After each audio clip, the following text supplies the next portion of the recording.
AFC নারী Asian cup বাছাই পর্বে অংশ নিতে রাতে মিয়ানমারে যাবে বাংলাদেশ জাতীয় নারী ফুটবল দল। নিজেদের আন্ডারডগ ভাবলেও ফুটবলারদের পারফরমেন্সে আশাবাদী কোচ পিটার বাটলার। কঠিন পরীক্ষায় নীলুফারকে দলে রেখে রক্ষণের শক্তি বাড়ালেন বাটলার।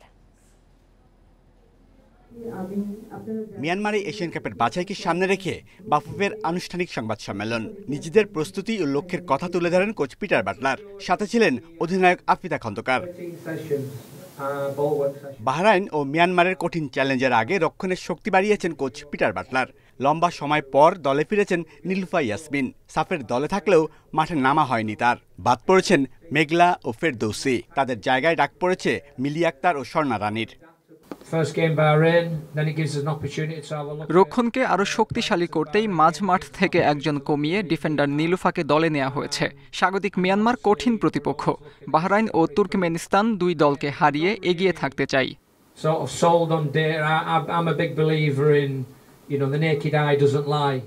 সবশেষ জর্ডান সফরে বাদ পড়া সাবিনা, মাসুরা, সানজিদা এবারও দলে নেই। সংবাদ সম্মেলনে এ নিয়ে নানা প্রশ্নের মুখোমুখি কোচ ও অধিনায়ক।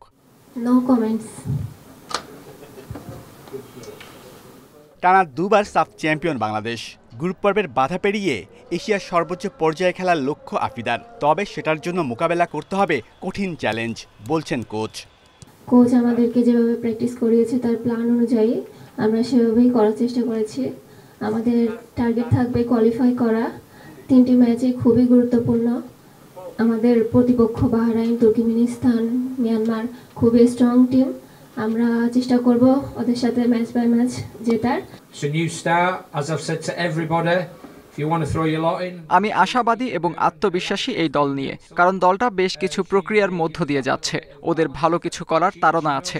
আশা করি ভালো ফলই হবে। 29 জুন বাহরাইনের বিপক্ষে ম্যাচ দিয়ে এশিয়ান কাপ বাছাইয়ের মিশন শুরু করবে বাংলাদেশ। সি গ্রুপে বাংলাদেশের অপর দুই প্রতিপক্ষ মিয়ানমার ও তুর্কমেনিস্তান।